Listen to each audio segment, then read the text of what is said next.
Well, hello, Flagstaff. My goodness.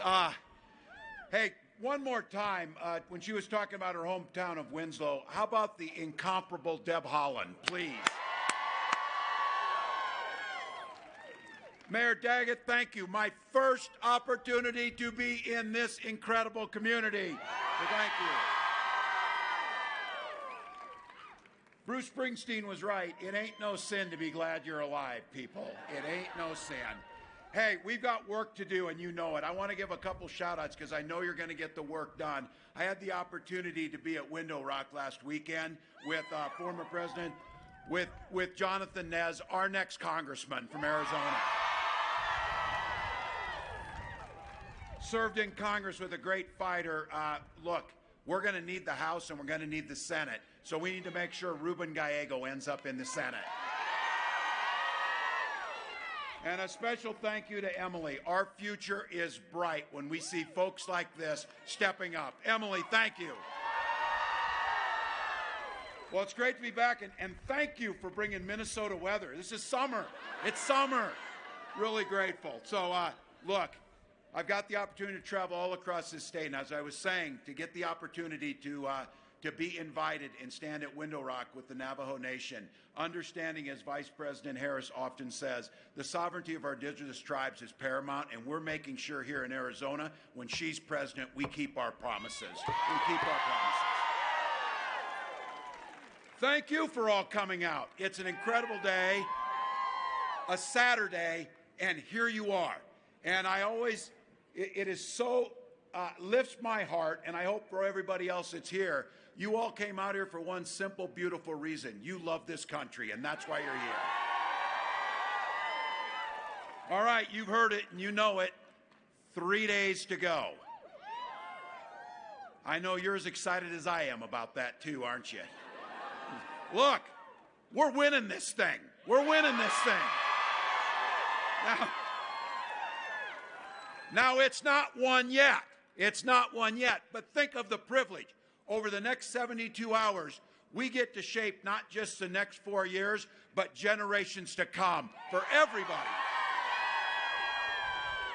Now, it may be stunning to some of you, but I know you're out talking to folks and you're hearing from folks. Some folks haven't made up their mind yet. I know, it's hard to believe. But look, you've run into these folks, and they tell you this. They're being honest. They're busy, they're out there, and they say, all right, I don't really like Trump and his personality and how he acts, and we're like, well, no shit. Yeah, that's where, we get that. But then they will follow up and say, but I think his economy was good. Look, remember the Mr. Rogers thing? If you needed something, go find the helper. Be a helper and help them understand what that economy looked like. Look, under Donald Trump, that hazy memory of that, we lost 2.7 million jobs when he was president, more than any other time. Unemployment shot through the roof. And because of Donald Trump's stubbornness and ignorance around the COVID pandemic that he botched, we were out there fighting with our neighbors to find hand sanitizer and toilet paper.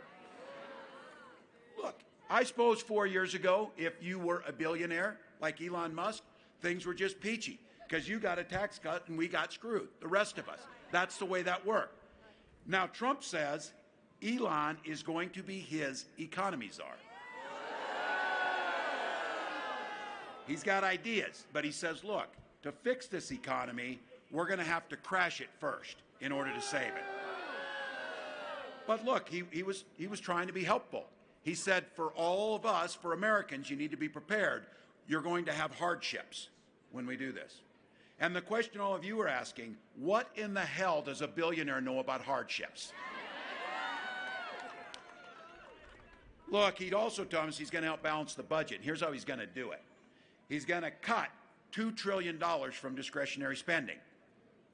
Now, for some of you, this budget gets kind of big and all that, but just to give you an idea of what that means, all the discretionary spending that the government does in a year is $1.6 trillion. So just to be very clear, at least they're telegraphing what they're going to do. If they do that $2 trillion cut, it means they cut Medicare and Social Security. That's the only way they can do it.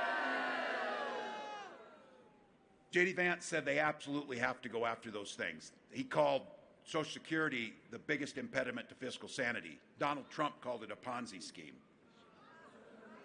Our family called it a lifesaver when my dad died and we needed Social Security survivor benefits to get by. That's the way it works.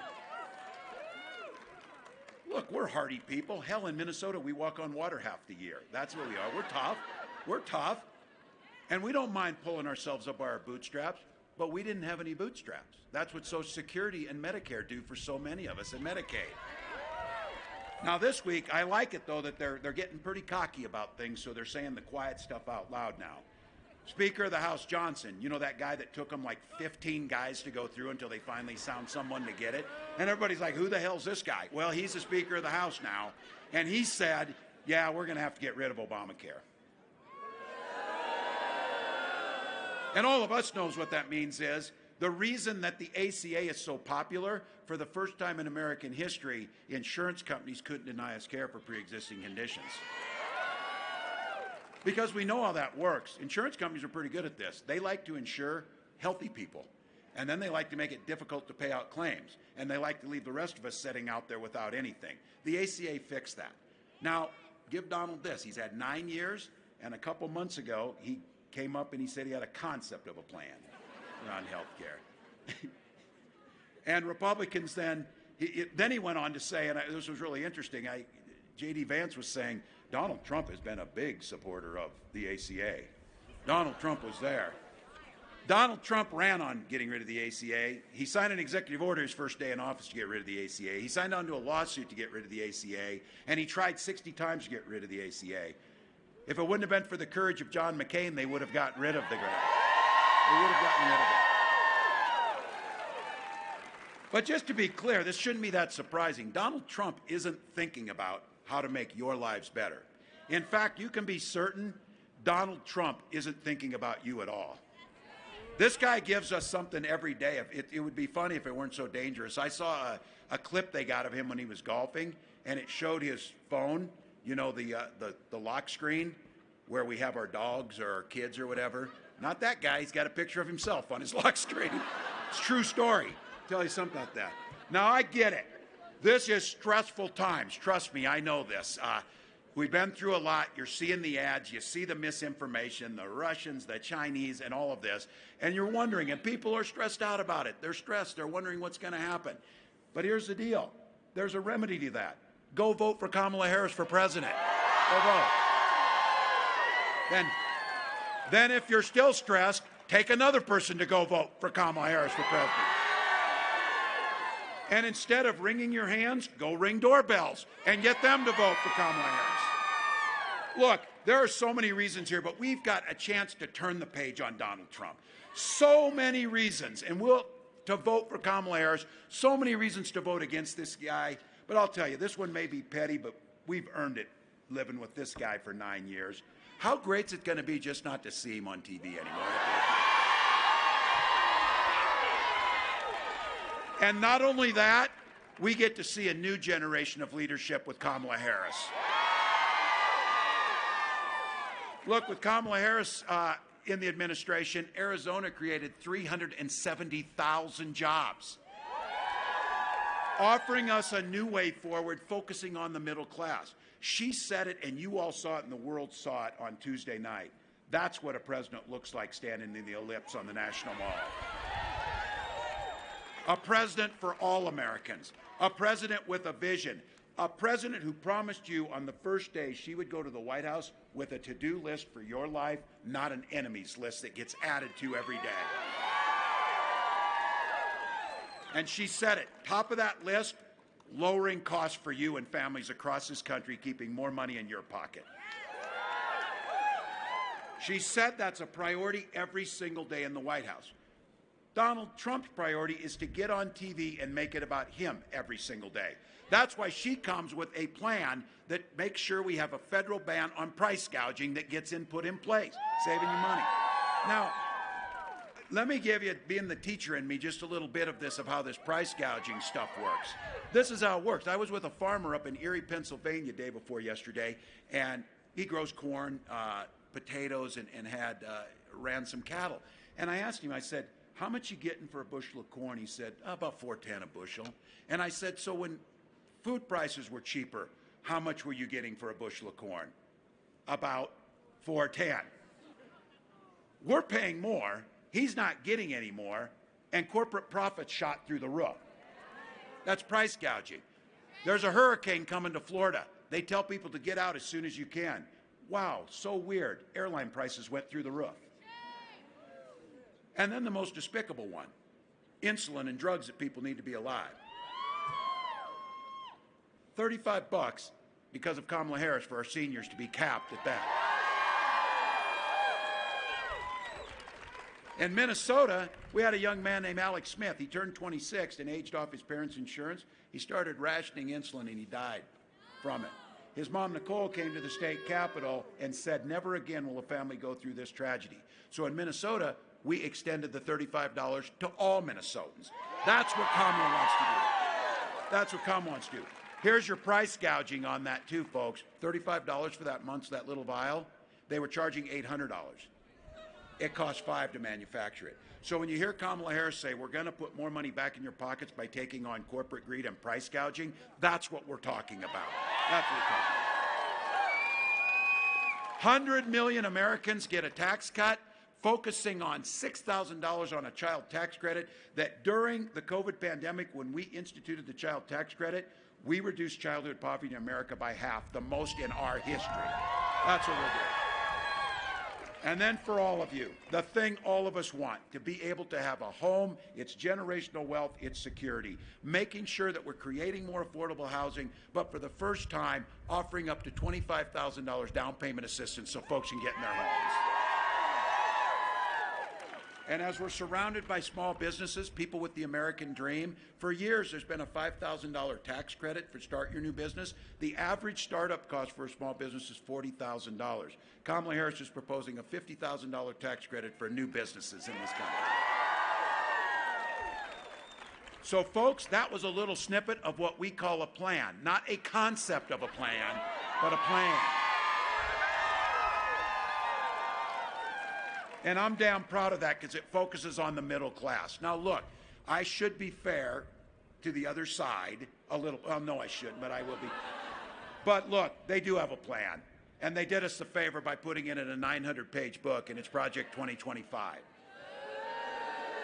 Some of you know this. I'm proud of this. I coached for a long time. If you're going to take the time to make a playbook, you're going to run the damn plays. You don't just make it up. These guys are like, oh, I don't know anything about Project 2025. J.D. Vance wrote the foreword to the book of the architect of that plan. And then he says, I don't know anything about it. I have never written the foreword for someone's book, but I assure you, if I did do that, I would remember doing it, just to be sure. Now look, this is a damn nightmare for the middle class, and you can go on and on. In Trump's Project 2025, it repeals the most significant investment in our country in over 50 years in infrastructure, in the bipartisan infrastructure law, taking back billions of investments all across this country, taking the Inflation Reduction Act that's moving us towards a clean energy future and thousands of new jobs across the country, taking that back. We are not going back this right now. We are not going back. And then this dude is nearly 80 years old. He tells us he's a genius, a stable genius, and he apparently went to the Wharton School. In those 80 years, you'd think he'd have learned what a damn tariff is and who pays for it. We pay for it. His tariff plan, his national sales tax plan, will add 20% to the cost of most things you buy, adding up to $4,000 to families across this country. That's his plan. Now look, we got asked, how are you going to pay for your plan? Well, for starters, he can pay his taxes, and that'd be a start, and make some fairness to it. Now I want to be clear, I'm sure in this crowd this big, there's folks in here, at least the older folks remember it, and you might have been one, independents and Republicans, that added much to this country. But let's just be very clear here. These guys under Donald Trump, this is not John McCain's Republican Party. This is not John McCain's Republican Party. When these guys talk about freedom, what they mean, the freedom to be in your exam room, the freedom to be in your bedroom, the freedom to tell you what to read, The freedom to dictate things in your life that we all know is none of their damn business to be in. None of it. None of it. When Kamala Harris talks about freedom, she means the people. You should be free to make those most personal of decisions about your health care, about your family, about your personal choices. And let's be very clear about helping the middle class. Freedom means a lot of things. Freedom means our seniors being able to retire after a lifetime of work, being able to retire with dignity, with Social Security and Medicare benefits enhanced. And this next one for all of you here, and he brought the little ones. And I'm sorry about that colorful language, but I've about had it with the guys on the other side. So I'm expressing it like a good Midwesterner. But look, this one's serious, and I say this as a dad, as a teacher, as a governor. Our little ones, getting them dressed up in their best clothes, send them off to school to meet with fantastic teachers who are paid a fair wage doing it. And have those little ones to be kids and learn to give them the freedom to go to school without being shot dead in their classrooms. And I know here in Arizona, I know guns. I'm a veteran, I'm a hunter, I'm a gun owner. Kamala is a gun owner. We have both protected and understand that you can protect the Second Amendment while upholding our first responsibility, the protection of our children and our people. You can do both. And all these wonderful guys who came out today, think about those loved ones in your life, and think about the women in your life, your moms, your sisters, your partners, all of those people in your lives, your neighbors. And when you think about them, think that this election literally has their lives on the line in this election. Donald Trump, when he made that decision to pick those Supreme Court justices who went in front of the Senate in their confirmation hearings and lied about upholding Roe versus Wade, they overturned it, and he brags about it. He is now glad, is in your mind the picture of those loved ones in your life. He is glad that they now have less rights than their mothers or their grandmothers had. And Kamala Harris asked those judges, can you name a single law that governs men's bodies? And she couldn't get it. And by doing this now, we have 20 states, including Arizona, that have Trump abortion bans in place. And now this week, he tells us he's going to put RFK Jr. in charge of women's health.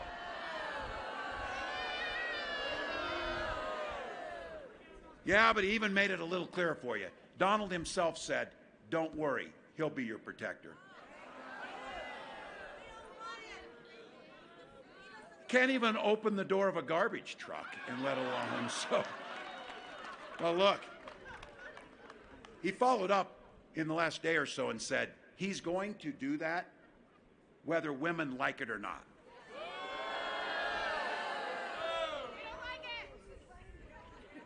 So some of this stuff might be comedy fodder if this guy would go back to just being a buffoon on TV, but he's not. He's asking to be president of the United States again. And so because of that, now what we're seeing, what he means is, women are turned away from emergency rooms and miscarriaging in parking lots, whether they like it or not. Survivors of rape and incest are being forced to carry those pregnancies to term, whether they like it or not. Fertility clinics have turned couples away at the door, whether they like it or not. And for so many of you out here, and for the women here certainly, it's personal. On the fertility side, Gwen and I have talked about our struggle with this. We struggled for years with infertility. Because we had insurance and fertility treatments, we had our beautiful family. I will be damned if anyone will take that from anybody in this country. Right. But when we elect a Democratic Congress, when we hold the Senate, and we have a President Harris, she will sign into law the reproductive freedom bill that we all know we need to do. And this stuff's not that complicated. Kamala and I simply trust women to make the decisions about their own body. Now here's the good news. I kind of have a feeling that women all across this country, from every walk of life, from either party, are going to send a loud and clear message to Donald Trump next Tuesday, November 5th. Whether he likes it or not.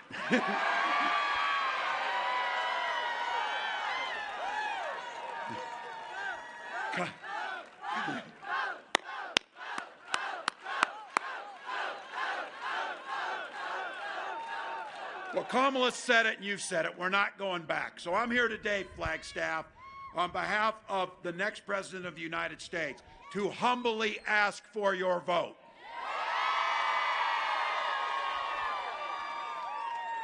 How many of you have voted? How many took somebody else to vote? All right. We got 3 days. The momentum is on our side. The momentum is on our side. I spent too many years doing this, and this is what you live for. We're in the last 2 minutes of the game. Literally, everything's on the line. The good news is we got the damn ball. We got the ball. We got the best quarterback in Kamala Harris. We don't get tired because we know there'll be plenty of time to sleep when you're dead. So do it then. And every vote we get, think about this. And to some of you, all of us, but the younger folks, I tell you, this will happen. There's going to be a day you're going to be sitting in that rocking chair on the porch. And a little one's going to come home from school. And they're going to have learned about the 2024 election. And they're going to look at you and ask you, what did you do in 2024 to protect the democracy and do what 250 years of American patriots has done to defend our Constitution? They're going to ask you that question, and you're going to get up and you're going to proudly say, every damn thing I could. Every damn thing I could. So, folks, one vote per precinct in Arizona could be enough to turn this thing in the direction we know it needs to go. Get out there. Inch by inch, door by door. Don't ring the hands, ring the doorbells. Get on the phone if we can. Get people out there. Make a plan and have somebody else have a plan. We are not going back, people. We're going to the polls. We're going to the polls. To the young people out here, they did a study. When young people 18 to 25 hear that one of their friends or acquaintances is going to vote, they vote at nearly 80% rate. If they don't hear it, it drops near 30. So this is your time. Ask people, have you voted? If they say no, say, I can help you with a plan. Offer to take them to the polls. Buy them a cup of coffee. Do whatever you need to do, but these one votes. Because I'll tell you what, when we wake up on Wednesday morning, and this guy is history, and the world sees what a President Harris looks like, and a unified America who stands with our allies, stands for human rights, stands for a better future, stands for tackling climate change, the rest of the world will have Flagstaff to thank for making that happen. So it's time, folks. When we vote, Arizona, win this for America. Let's go.